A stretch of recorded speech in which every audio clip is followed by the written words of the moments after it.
Yes, sir. Welcome in, everyone, to this brand new edition of the Dream Wager, episode 283 on this glorious Saturday morning, July 1st. Hey, halfway through the year, 6 months in, six more to go. As always, I'm your host, D-Rock, and joining me is our I almost said MMA, our NBA guru, our partner in crime, Elvis Acosta. How you doing today, kid? I'm doing great, Dylan. Happy July to everybody tuning in. Finally here, people. Want to say happy July 4th weekend to everybody. Please drink responsibly. And let's kick off the show with a bang, Dill. Yes, sir. We got a lot to get into. All the trades, all the signings last night. $1.5 billion spent, almost $2 billion spent. And I guess we'll just start with the very first guy that was the first guy off the board. Not the biggest name, but I mean, shout out to him. I liked him. I thought he was a good player. He got traded, and then they wind up winning a ring. I'm talking about Harrison Barnes. 3-year deal, $54 million extension with the Sacramento Kings. A lot of people didn't like it. They didn't think he was worth the money, but I like it. I think he found a home in Sacramento, close to Golden State. And it's an up-and-coming team with De'Aaron Fox. They have a lot of life, a lot of young players, but I like the fit for Harrison Barnes and him staying. What do you think?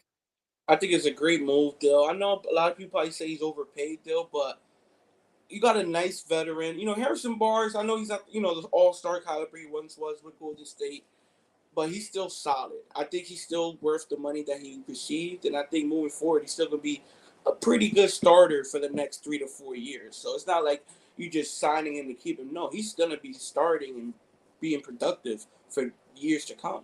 It's just he's not going to at that all-star, level. But that's why you got DeAndre Fox. Well, I want to get your thoughts real quick because before all of the money got spent, your Nets made a deal. Joe Harris on the move. He dealt with some injuries, but when he was on, he's a good 3-point shooter. He traded him to the Pistons. What happened? I'm tired of him, though. I'm glad he's gone.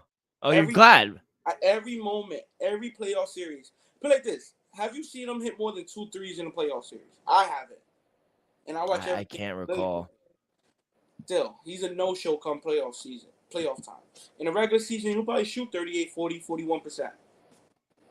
Come playoff time, he shoots under 25%. Can't so you're that. Glad he's off the team. To me, that's the biggest deal of the offseason. I'm dead serious, though. He's terrible. I know.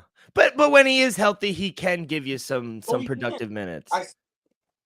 It's cool for the regular season. That's cool. Yeah. Playoff time, I need those 12, 15 points. Yeah.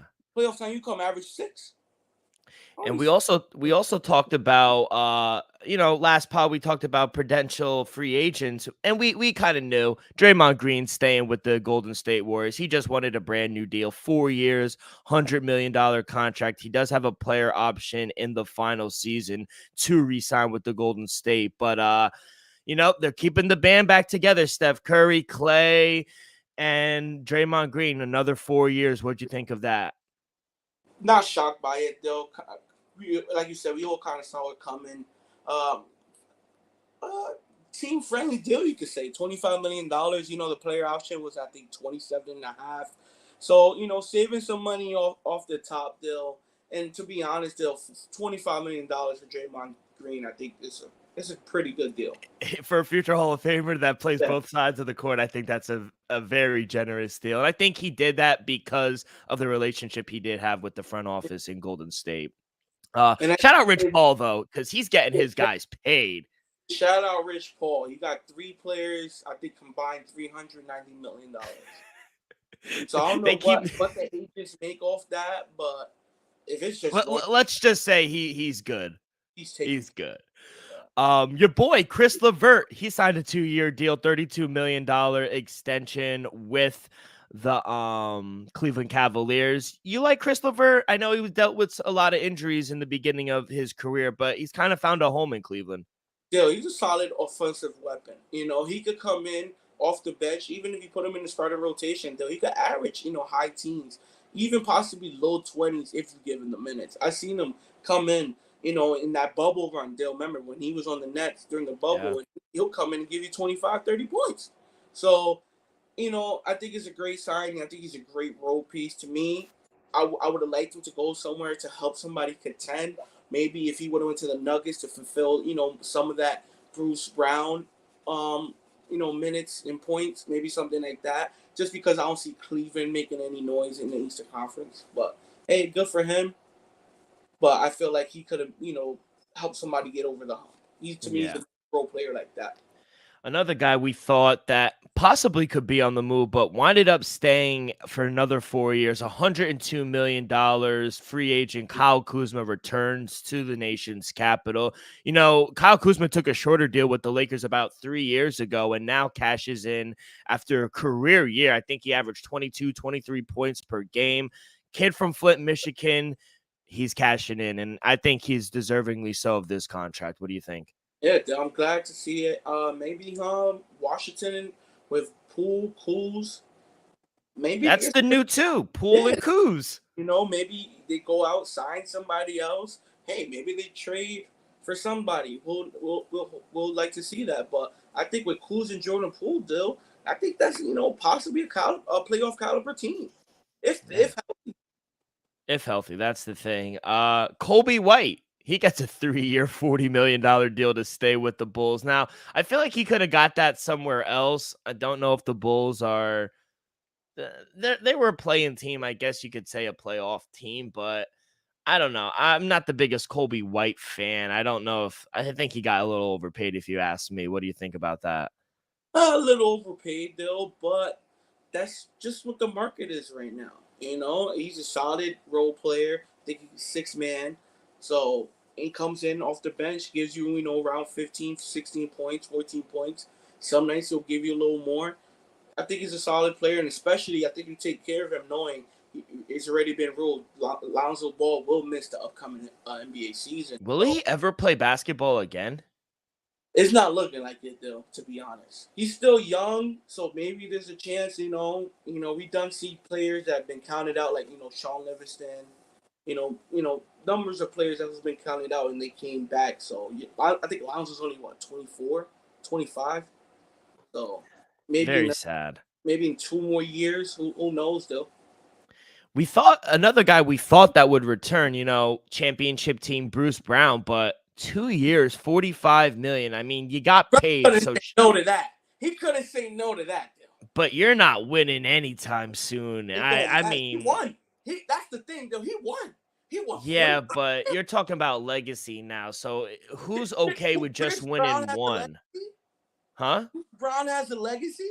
I'm saying you're thinking about a legacy. You win one, you want to continue to win. You're gonna take more money to be a loser. Yeah, deal. He got paid. He got a championship ring. The man deserved to get the bag. That's Yo.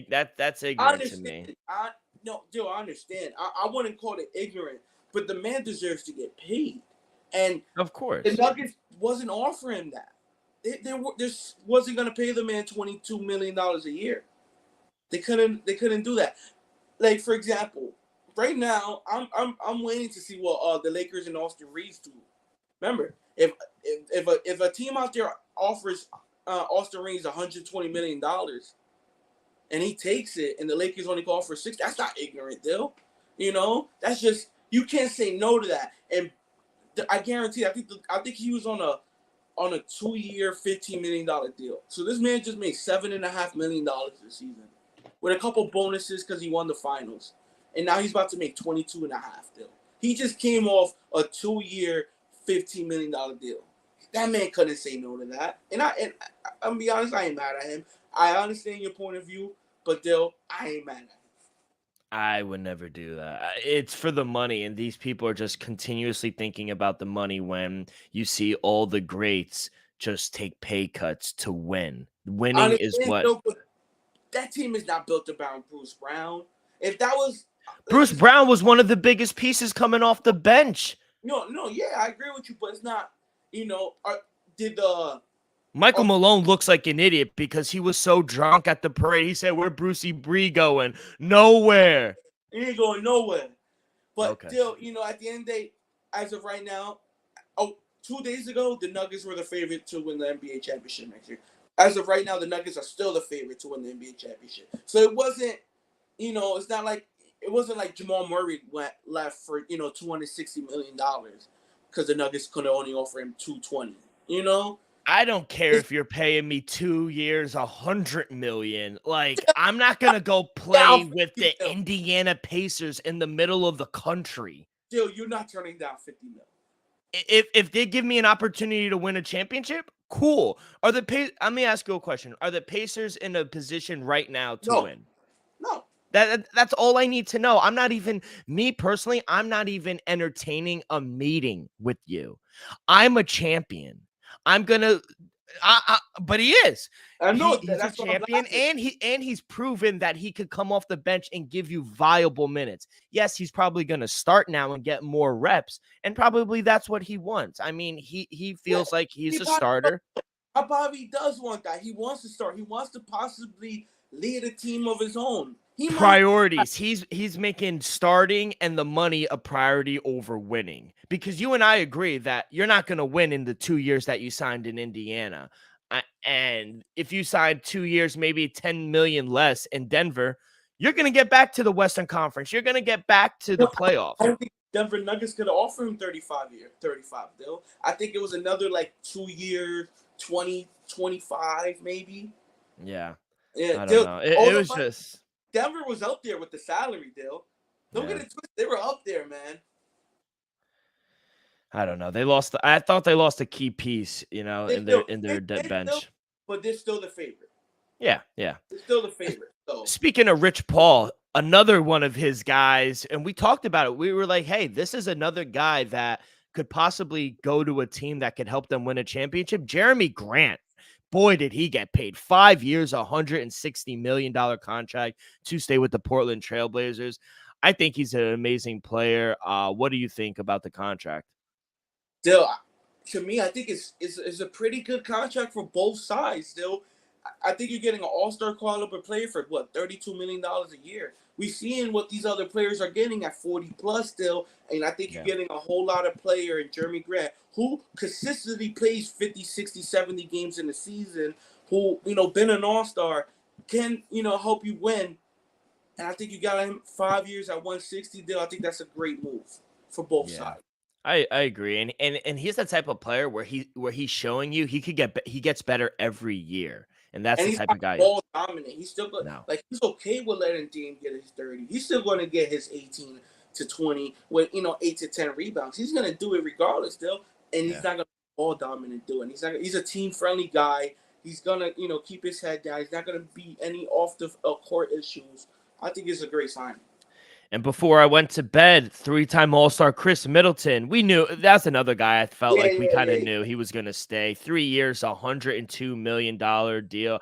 I think it was well deserved. They keep one of their franchise championship contender players, and they're trying to surround Giannis with all the best pieces to try to win another championship. So you like the move there?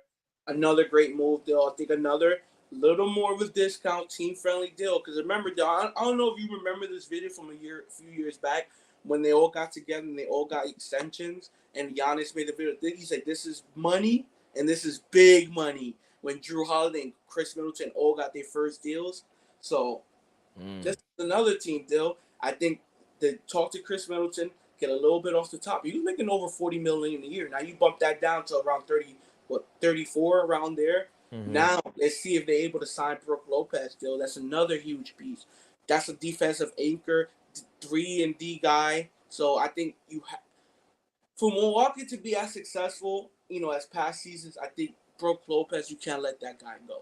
No. Just because he was just the runner-up defensive player of the year. He could give you 20 points, hit a we well know he hits a bunch of threes, and he could play some great defense though. Protect the rim. Speaking of notable remaining free agents, top of the list: Brooke Lopez, D'Angelo Russell, Dylan Brooks, Pat Bev, Russell Westbrook.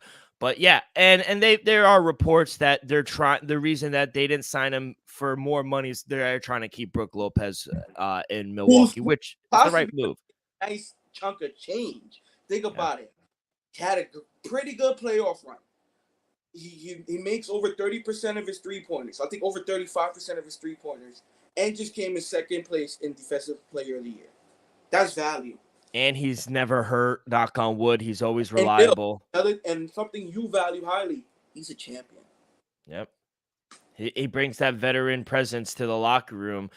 Like the move Nets made, you signed a key piece, one of the guys you brought over from the Kevin Durant trade, Cam Johnson, 4 years, $108 million deal. You know, the Nets, they keep one of their cornerstones in that trade with the Suns. You like the move? Cam Johnson was a good piece. Yeah, Bill, I like the move just because with this deal, I know Cam Johnson is going to improve every year, barring injury. You know, so in 2 years from now, this deal is going to be like a fucking bargain. You know, because I expect Cam Johnson to possibly become an all-star. You know, Yeah. I think he has the talent to be an all-star. I know the East is loaded at the small forward position. I understand that. But he has the talent and the potential to be an all-star.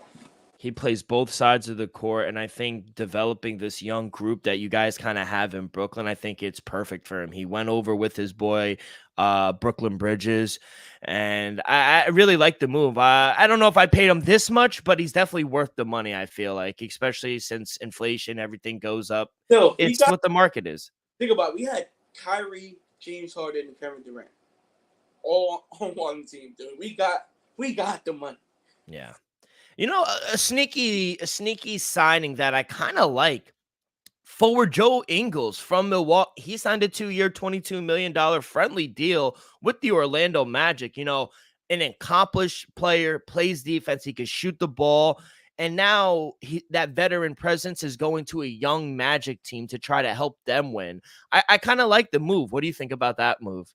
Still, great veteran leadership there. I think in the locker room, it's going to make such a better impact that it's going to transpire that onto the court, Bill. So I think it's a great move. You know, Orlando's loaded with a bunch of young talent. So I think Joe Ingles is going to be able to push them, you know, in practices, pre-game meetings, just, you know, stuff like that. That's going to help them be mentally prepared. Because, you know, physically, the young bulls are ready, but they're just mentally prepared.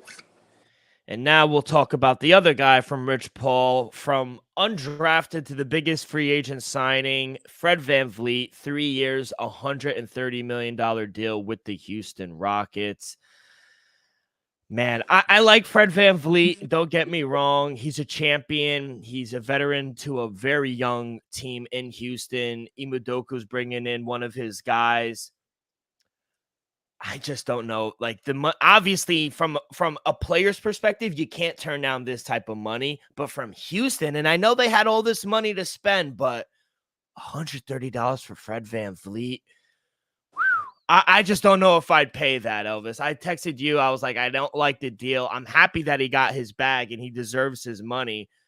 But man, $130 for 3 years when your championship run is you're going to be more than that. So what would you make of the deal from Houston side? Because obviously it was a smart move taking the money. From Houston side, Bill, I'm going to be honest. I like it more than I dislike it. Let's start there, Dill. I think it was a good signing. Not a great signing, but a good signing. Just because, Dill, you another team that's loaded with young talent. You got Kenny Martin Jr., Porter Jr., Jalen Green. So you got nice pieces there. And then with Fred handling the point guard position, Dill, this team could possibly make some noise. And Dill, another thing, this team still has like $30 or $40 million in cap space left. Depending on the right move, Dill, we could possibly see the Houston Rockets in the playoffs. Dill, all seriousness, this Rockets team looking more impressive today than it did 2 days ago, Dill. You got to at least respect that. So he said he reminds him of Jose Calderon. That's great. I haven't heard that name in a minute. Bro, great Spain player, by the way. Dill, one thing you got to ask yourself, did the Houston Rockets improve, yes or no? They did. Is that going to transpire in winning? Yes. I think so, though. I think they're going to be probably be 15, 20 games better than what they were this year with Fred VanVleet. And I expect the supporting cast of young players get a little better as well, though. Hypothetically, if they don't make any moves and they just stay with the roster they have and just upgrade on the point guard position, and they obviously got a new head coach, you think Fred VanVleet's worth 15 games? 15 games. Yeah, because you said they'll win 15 more games. I think with the combination of Fred VanVleet and Ide Madoku defensive mindset, yes. Remember, Dill, you gotta bring the perspective of Ide in the perspective, Dill. Yeah, I do, but he doesn't play much D. He doesn't play much D. Oh yeah. But whatever defensive scheme Houston's gonna run is gonna benefit Fred VanVleet. You gotta 43 million for a guy that shot 38% from the field and 34% from three. But we could agree this was a down year for Fred. 100%, and to get that money is crazy. That's I guess that's my point. Yeah, but I think you will agree as well. We do expect a better upside this upcoming season than we saw last season. I do expect him to shoot better from the field and a little higher from the three in Houston and Toronto he did this past season. Because Fred VanVleet 2-3 years ago, Dill, you're not going to tell me I'm Fred VanVleet like that. Yeah, but he also had Kawhi on his team. He had Kyle Lowry on his team. He had those pieces. In Houston, he doesn't have that. That's my issue. So it's all going to be on him if they don't go out and get another piece, which I do expect them. They do have the money. I expect them to sign possibly not an all-star caliber player like Fred VanVleet, but definitely somebody is going to be like that's it's going to get like around 14, 15, 18 million dollars a year. Maybe somebody like Dylan Brooks.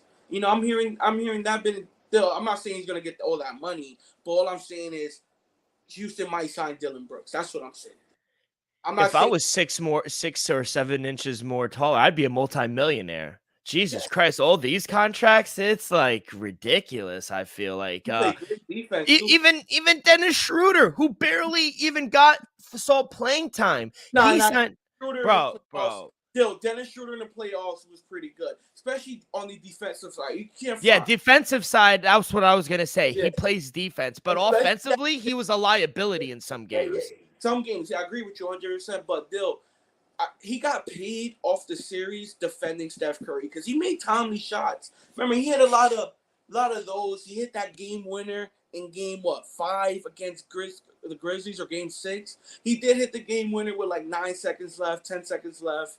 He hit a couple big threes, and Dill, like me and you both agreed just now, he is a pretty good defensive.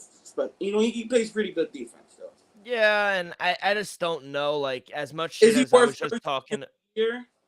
But you just lost an all-star caliber point guard. You need to replace him immediately. And I'm gonna be honest, I think they did a pretty good job recovering. They quickly replaced Fred VanVleet. I don't know. He's definitely not better than Fred VanVleet, but no. 2 years, $26 million.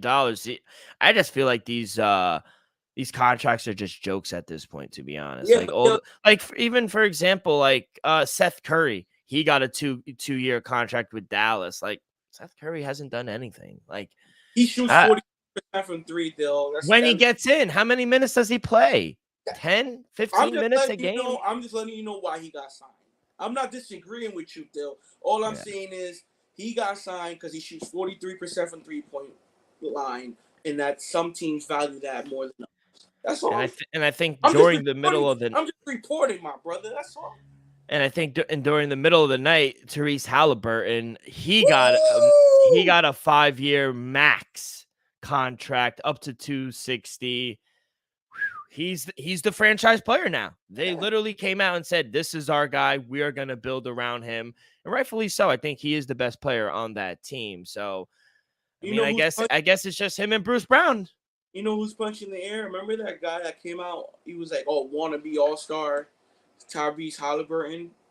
No, I don't. He was like a news anchor, and he was just like hating on Tyrese Halliburton, saying he's a wannabe all-star, and then he ended up making the all-star team. Now he just got $260 million. That reporter was just a hater. I think he lost his job at that. That's funny. Yeah. Another guy during the middle of the night, Desmond Bane. These players are getting paid off of their playoff experience. A guy averaging 12, 6, and 3 gets a max contract, 5 years, $207 million. Who are these people's agents? I need these agents because, man, the guy averages 12, 6, and 3, but has a good playoff series. Yeah, we'll give him the max. He averaged over 20 against the Lakers, though. He did give you a couple. But that's my point. It's one series. Pointers, He got You're gonna hot. pay off a guy off of a No, highlight. What did he do? His body of work. You got to look at his body of work for the 5 to 6 months in the regular season, and he averaged 12, 6, and 3. And you're Dill, gonna give up. this one, I'm leaning more with you, Dill. This one is a little, a little overpaid. $40 million, a little more than 40 million. I think 41 and a half, He 41. can't get paid more than Kyrie. Well, he did, and That's absurd. Dill, great for You're him. too much on the player side, I feel like. Yeah. You gotta realize the business side. You're gonna put yourself in the owner's shoe. You're gonna pay a guy that had one good playoff series. I think he had multiple good playoff series, Dill. It didn't amount to anything. Absolutely, Dill. But me personally, I just wouldn't put $400 million into two guys, in Desmond Bain and Ja Morant. Because Ja Morant got a 5 or 4 year 189. He would have got 230 something if he didn't like playing, like Dylan said, playing with pistols. And I don't know, $400 million for two guys. I don't know, Dill. Yeah, Boston me either. do it. I don't know what Memphis is doing, but they're cornerstone pieces. You got Ja, obviously Desmond Bain. They're literally saying And it it's with the your money. boy D Rose. Shout out D Rose, still in the league. Love it. But and Jared Jackson. I like Jared Jackson Jr. I think he's a great player, plays both sides of the ball. Defensive player of the year. That's a guy who deserves to get paid. But I'm not a manager, but overall, I thought, another guy we talk about, Gabe Vincent left Miami. Max Strus, he signed a 4-year, $63 million deal with the Cleveland Cavaliers. He went 0 for 12 in the finals, and he got $64 million. Hey, he had 10 first quarter points in game 2. That's right. You got to give him $64 million off of that. My bad. But Jesus Christ, man. These guys are just, it's stupid money at this point, man. I really don't know. An hour ago, before we went on, before we started going live, Jackson Hayes, good center. That's a great sign For the Lakers, 2-year deal. Sign. That's a deal that will help LeBron. And AD. Yeah, 100%. Oh, and 15 minutes ago, 6'9" reigning EuroLeague MVP, Sasha Verchech has agreed to a 3-year, $20 million deal with the Sacramento Kings. Good. That's probably some bonus man. He was like, yo, this dude's nice. I'm telling you, go get him. Yeah, I mean, he's 6'9" European MVP of the league. They just got the European MVP for a deal. $20 million for 3 years? Yeah, that's a deal. That's a deal. His agent's bad. You got to get more. My man Dennis Schroeder got more than that. Come on. And I don't like to harp on Dennis Schroeder, but these contracts are they're a little OD, Elvis. I know you all for player money, and I am too, but deserving. They need to deserve it and earn this money. Some of these players are like, this is how I go by it. You got to pay these dudes not for what they've done, for what they're going to do moving forward. And I think Fred VanVleet will. I love the hesitation in it. I want to say it correctly, Dale. But the next 3 years, the Rockets will win more games in these next 3 upcoming seasons than they did the previous 3. I agree with that. That's what I'm saying, Dale. That's what I'm saying. They're gonna. But I feel like that money is championship money. Now, I agree with you, Dale. I agree with you. If you're making $40+ million, you gotta make me a contender. Off the rip. But we gotta at least agree that the Rockets with the 3 upcoming seasons, they will win more games these next 3 seasons than they did the 3 previous seasons, Dale. And from a front office perspective, that's worth the money. Yeah. We're not gonna be the worst team in the NBA anymore. The Rockets are not gonna be a bottom 2 or 3 team for the next 3 seasons. No, I agree. I agree with that. I just, it's just hard to really get a grasp of all this money that's being paid for. I guess a guy that, yeah, you'll win more games in the regular season, but will it put you over the hump? The jury's still out on that. But like I mentioned, we still got a lot of free agents remaining. Brooke Lopez, D'Angelo Russell. Hopefully he resigns with the Lakers or he does find a home. Austin Russell Reeves. Westbrook. I think Russell Westbrook, James Harden trade is pending. There's multiple teams possibly landing spot. Your New York Knicks. We know you don't feel too bright about that. To me, the Miami Heat got to be in the conversation after losing Gabe Vincent and Marcus Strus. And then a dark horse still. Miami, the Knicks. Damn, what was the third team? The Knicks, no, not Rockets, right? Or no, they just spent all that money. The Knicks. You said another team. Yeah, I did say a third team. Oh, and you guys lost the Japanese player, Yuta Wannabe. Yeah, he was shooting 45% from three, though. He went to the Suns. Yeah. They're giving this around them. So apparently I was looking and I saw the Lakers are trying to offer him a 4-year contract for Austin, about $50-60 million. Yeah. I don't know if he'll accept that, to be honest. Yo, there's a team out there. Put it this. I think there's a small, not a good chance, there's a team out there that offers him $100 million. And the Heat players are paid, my brother. I respect the Heat culture. Trust me. If you've been tuning in, I respect the Heat. But you got to pay these guys. Out of Marcus Strus, Kevin Love, and Gabe Vincent. Kevin Love is returning. I know. Out of the three, you telling me you've only signed Kevin Love? To me, that's the least desirable out of the three, in my opinion. I would have definitely made an effort to try to sign Gabe Vincent. Max Strus, you know. You could let him go. $64 million is absurd. He's also a point guard. He was bringing up the ball a lot of the time, you know. So yeah. I feel like you let that one slip away. Marcus Strus, he got a little overpaid by Cleveland, but hey, Cleveland probably, really needs a guy like that. Who knows? But I think Vincent, that's the one who got away. How about Cam Reddish to the Lakers? You like that? You think it'll help LeBron? I like it just because LeBron's gonna drive and kick. We know he's gonna get all those wide open threes that like Malik Beasley kept missing, and he ended up getting benched. All those wide open threes that we saw players in the playoffs hit, like Roy Hachimura, Austin Reeves, even my boy Walker the Fourth. He started coming in on late. All those wide open threes LeBron gets these players, he's gonna make. Because Cam Reddish is like, he's probably going to go play 12, 15 minutes a night. But I guarantee he's going to shoot at least 40% from three. He's also a big body that could play defense as well. I mean, the Knicks had him for a little bit. He never really meshed with the Knicks. He always kind of wanted out as well. But, yeah, he says, always thought Reddish was the most complete player on Duke that just hasn't taken the next step. Yeah, I agree. He just never took that next step in the NBA. And he has all the talent. You saw it in Duke when he was paired up with RJ and Zion. He just really never took that next step. And maybe he just hasn't found the right home. He has been bounced around from, I think this is his third or fourth team already.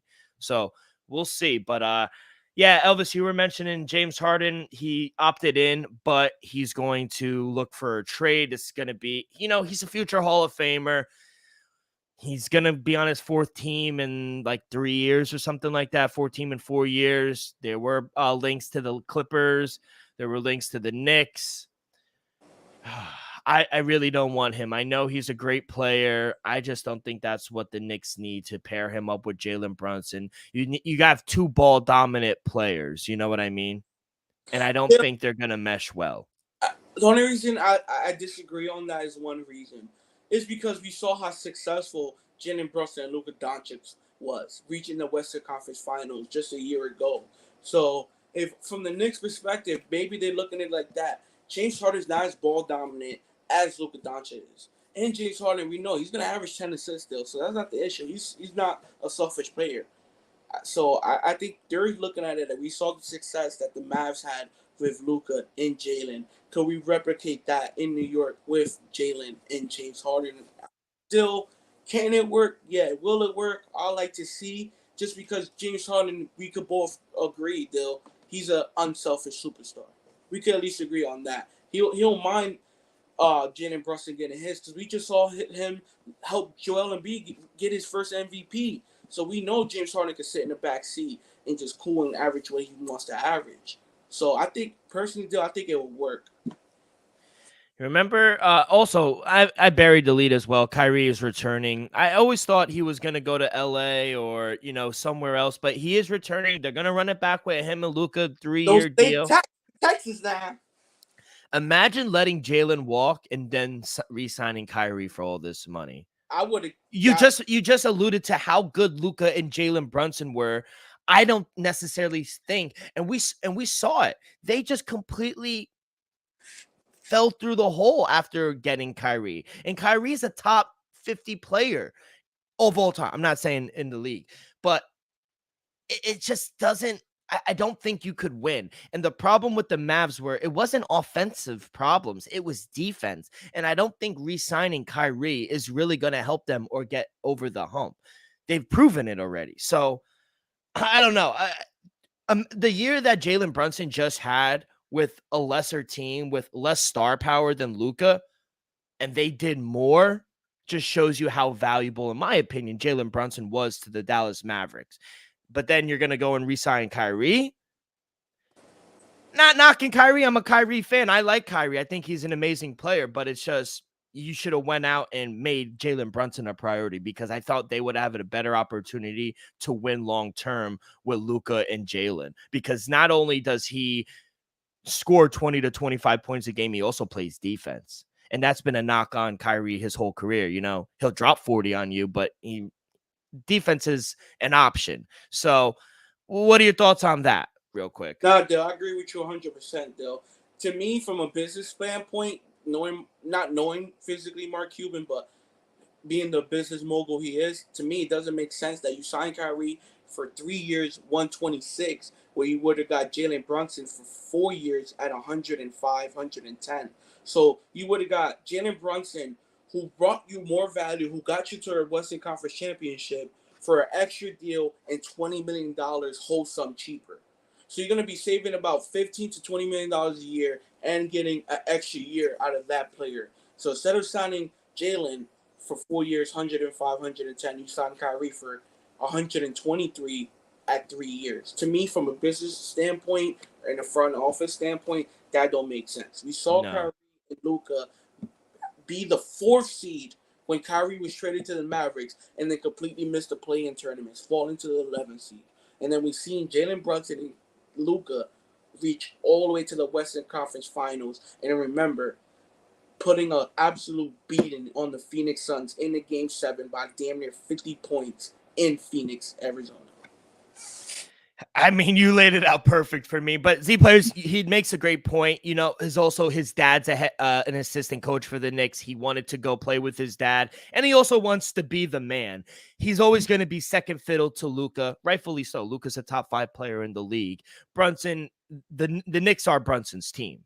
There's no ifs, ands, or buts about it. He's the best player on the team. It's his team. So, yeah, very valid point there. But, Elvis, we could talk for literally 3 hours about the free agents. Let's get into our bets. We got 15 games, a lot of baseball to be played. You rattle yours off first because I got a lot of plays, and whatever I got, I'll just jump in whatever you got. I bet, Dale. Let's start it off at 140, Dale. Let's head to Cincinnati, Dale. Give me the San Diego Padres. First 5, minus a half a run, 125, Dill. I'm going to take the first 5. My boy Maka Waka on the mound. I will like him full game, Dill, but I'm minus 170 on the game, Dill. It's just a little too rich for me. Would I lay the run line on the road? No, I'm not going to go there, but I do think the Padres will take care of business. So give me the first 5 to be up 1 run at minus 125, Dill. All right, I'm going right back to the under. So yesterday, it was 2-1, maybe 2-2 going into the 8th or 9th inning. I had the under 11.5. They went to extra innings. It winds up going over the total. It was criminal. I was on the right side. I'm going right back to it. Under 11.5 for the Padres Reds. I'm also on Ella De La Cruz, over 1.5 total bases. Over 1 home run at plus 525. I think Ellie De Cruz hits a home run.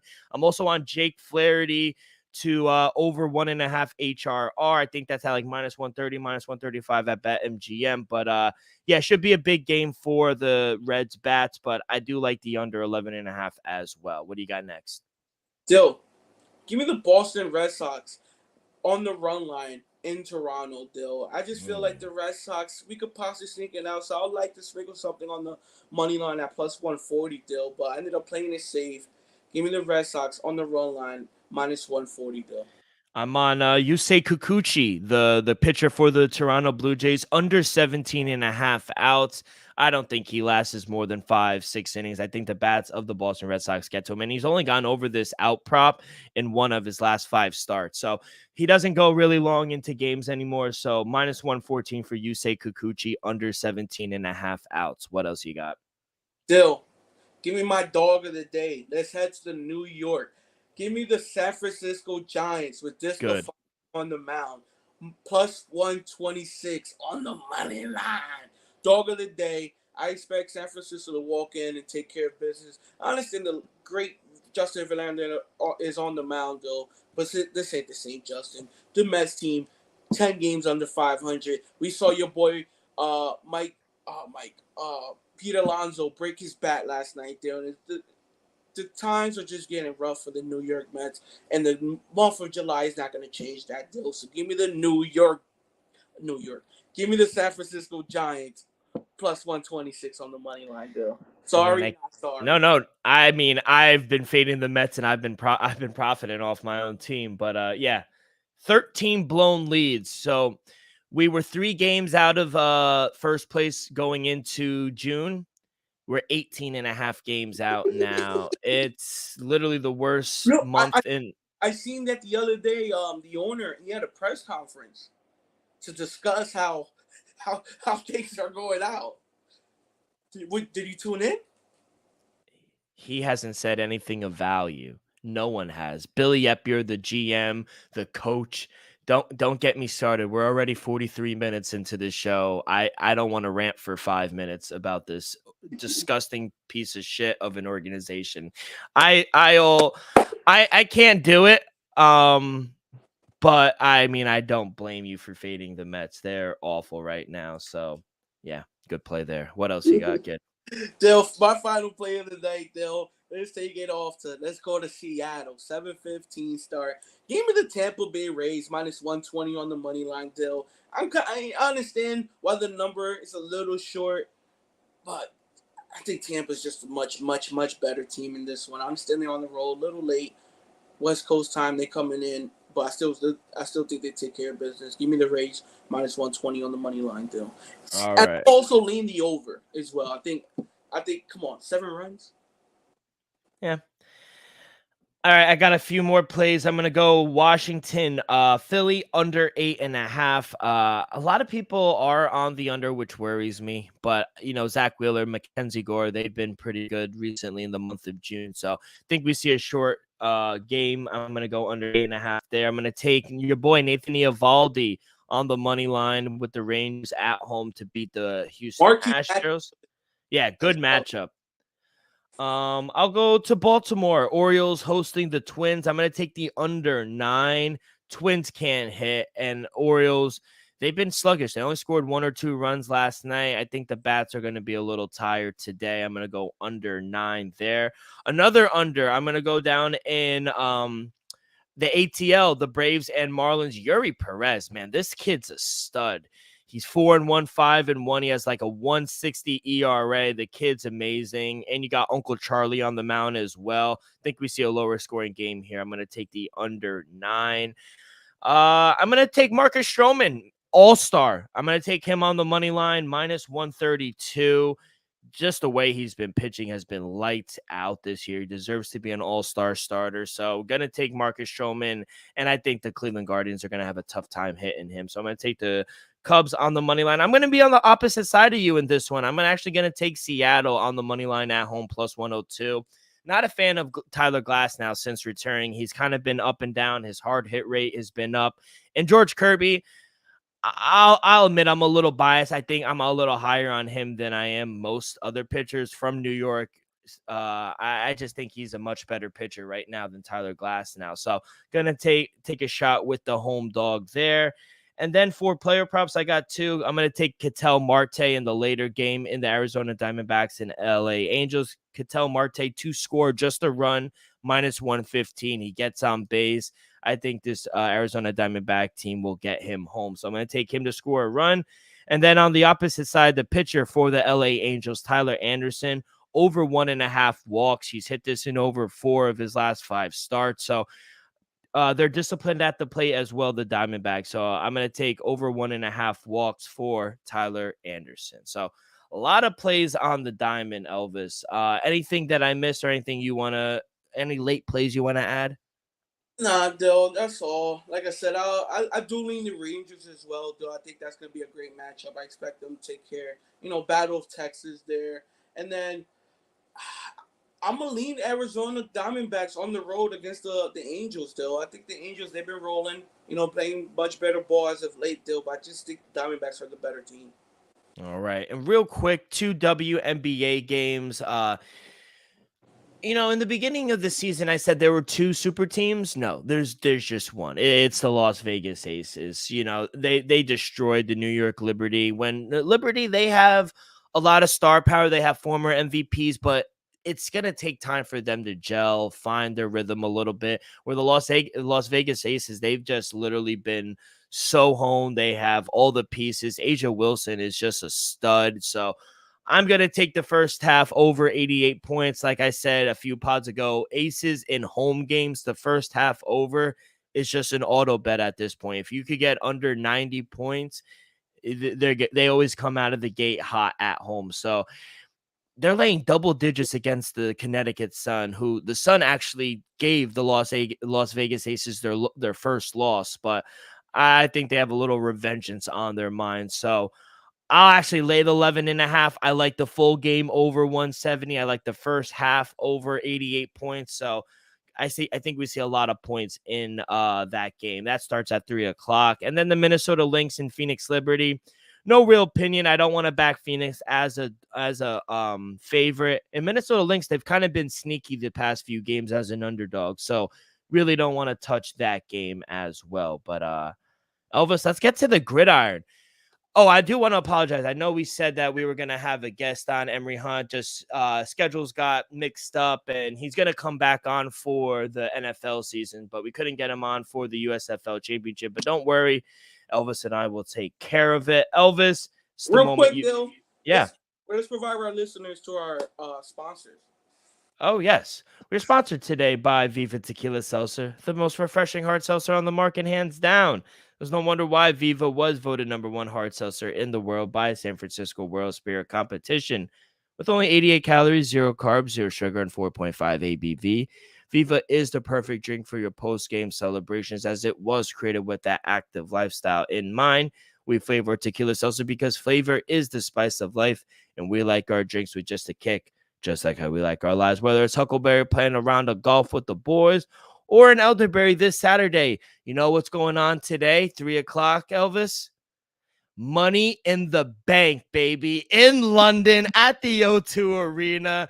Let's fucking go. Whatever it is, you got 4 different flavors. You got elderberry, you got huckleberry, you got watermelon, you got grapefruit. Whatever it is made with that artisanal blanco, that for that tequila taste, for that subtle but refreshing drink. So our belief here at the Dream Wager and at Viva is to live long, live well, and live it up.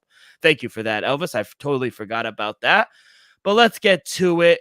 We are here. We finally made it. The USFL Championship going down tonight, 8 p.m. at Canton, Ohio, at the Hall of Fame Stadium. Line opened up. Remember, we talked on Monday. Birmingham was -6.5, just under a touchdown. I hammered that. I knew it was going to go up. Right now, Birmingham's 7.5-point favorites went up about a point. Over under is at 45, 46, depending on the book. But Elvis, we basically know Steins were kind of the best team all season. Pittsburgh kind of came on late in the season. But how are you playing this side from a side perspective? We'll get to the total in a sec, but side-wise, how are you playing this? Dill, I think you got to go with the -7.5 in this one, Dill. We talked about it on Monday, the -6.5. We both called it. It was going to go up. Dill, Stallions just been the best team all season long, and it's no denying that, Dill. So I think if even it was at 8.5, I would still suggest to minus. Still, it wouldn't shock me. Honestly, I wouldn't be surprised one bit if there's a double-digit championship game, Dill. So I expect Birmingham to take care of business. My thing is, I understand Pittsburgh is a much better defense than what we saw last week against New Orleans. So do I expect another high 40 game just from Birmingham alone? No, I don't, Dill. But I do expect a high scoring output from that offense, just because they've been damn near unstoppable all season long. And besides, one fourth and out and a missed extra point, that was damn near a perfect offensive game we saw last week. Are you gonna lay it? Still, we laying the 6.5. I'm laying the 7. I did the 6.5. I like the 7.5. And Dill, if it was 8.5, 9, I'll possibly still lay it. Like I said, Dill, I wish, on this sports book, I'll be able to find like -9.5 or like alternate spread. Because Dill, I think Birmingham win by double digits. Yeah, I did find some player props, but they were kind of offshore accounts. But yeah, I think as it continues to grow, I think next year they're gonna have more player props. It's gonna get more developed. But I agree. I laid the 6.5. I'll lay the 7.5 as well right now. I just think the Stallions have too many weapons on offense. Excuse me. Even their special teams has been solid this season. What can't Alex Magoo do? Last week, he was almost perfect, 21 for 31. He threw for over 300 yards, 4 touchdowns. He rushed for 84 yards and a touchdown. The Stallions averaged 8.2 rushing yards per attempt, 9.9 yards per pass attempt. If he plays like he did last weekend, even this defense, as good as Pittsburgh is, I feel like they're going to have a hard time slowing them down. They got tight end Jace Sternberger, Davion Davis, wide receiver, and they could even pound the rock with one of the most consistent guys, I think, in CJ Marble. I just think there's too much talent on the Stallions offense for Pittsburgh to slow them down. The Stallions won every game by an average of 12.7 points this season. So I'm going to lay the points here. They seem motivated. They seem like they're on a mission to just, break this team, I feel like. So I'm going to lay it. As for a total, I said it's sitting around 45.5, 46 at some other books. Number one offense versus number one defense. How do you see this total coming out? Dill, I'm going to lean the over. If I could just pick Stallions over, I would, Dill, just because Birmingham, I think they're just damn near unstoppable. I think that offense is almost damn near juggernaut, Dill. And then Pittsburgh, Dill, I expect their offense to, flourish a little more. I expect them to be a little better than what we saw last week against, who they played with Pittsburgh? I forgot who they played already. Michigan. Michigan had another, better defense. I think Michigan has a better defense than the Stallions, Dill. So I expect Pittsburgh Muellers and, Williams to be a little more threatening offensively, Dill. So I could see them possibly getting in the 20s. And then it wouldn't shock me if the Stallions get somewhere in the 30s, Dill, to be honest. Yeah, I'm actually on the other side. Like, I grabbed the 46 and I grabbed the under. I was on the under with the Pittsburgh and Michigan game, and I don't know how they didn't get there. Two of the best defenses in the league, and then they just started to score a bunch in the second half. Went off. Yeah, they went crazy. 40-yard bombs, But these two teams played back in week 4. Stallions won 24-20, and Birmingham was actually down 12-10 entering the fourth quarter. But then they went out and outscored Pittsburgh 14-8 in the final quarter to win the game. Magoo, he had an okay game, 157 yards. He scored 2 touchdowns. He did have 2 picks. And like you mentioned, Williams, he scored the lone touchdown for Pittsburgh. But, their special teams, like I said, has been good. Chris Blewett, 4 for 4 on field goals. Ultimately, I just think this game's going to come down to how the Pittsburgh Muellers are going to handle this Stallions offense. I think this game is going to be close until the fourth quarter, and then the Stallions kind of push away 24-13, maybe 24-17 type of game. But I do think the Stallions go back-to-back here. So I'm going to be on the under, and I'm also going to lean with the Stallions. If you can find an alternate line, I think they win by easy over 10, double digits. You? Still, if you could find -9.5, I think it's a 10-point or better game. Yes, sir. Well, Elvis, thank you so much. No birthdays this weekend. What are you doing for July So 4th y'all weekend with stop the doing family? that. Yo, Well, I went to one birthday party on a Saturday. Now every weekend I'm supposed to be going to a party. hey, I don't. You got a big family. I don't know what you be doing. I will be attending 2 barbecues today. So, See? we chilling. Got one at 3, one a little later. So we chilling. Doing What do you guys grill at the barbecue? You more of a hot dog? You more of a hamburger type? You more ribs? What are we cooking? cheeseburgers and steaks. Ooh. Pinchos. I don't know if like shish kebabs. Okay, I know shish kebabs. Okay. Now, main question. I know this is very controversial. How do you like your steak? Medium well. Nice. Me too. Medium well. I know a lot of people well done. It's all Chalk. People who like their food well done, they just like eating hard chalk. I don't know. I just don't. I don't need to see blood, but a little doesn't a hurt. little red, like the Devils. I need to see a little. A little Oh, in the here it middle, goes. a little pink. Doesn't hurt nobody. Doesn't hurt. It's good for the system. It's good for our body. Yeah. So, Elvis, have fun. Happy 4th of July, everybody. I gotta wave the flag like Tony Kornheiser, but that's gonna do it for this Saturday edition. Everyone have a good, safe weekend. Don't drink and drive. But on behalf of Viva Tequila, go have some Viva Tequilas. You guys can get them at any Total Wine. Get them on their website as well.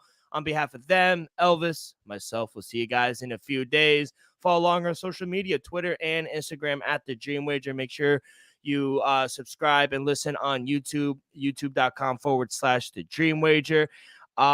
Subscribe, rate, review, all that good stuff really helps the show grow tremendously. So be a friend, tell a friend. Everyone have a great few days. Good luck on your wagers, and we'll see you down the road. Peace.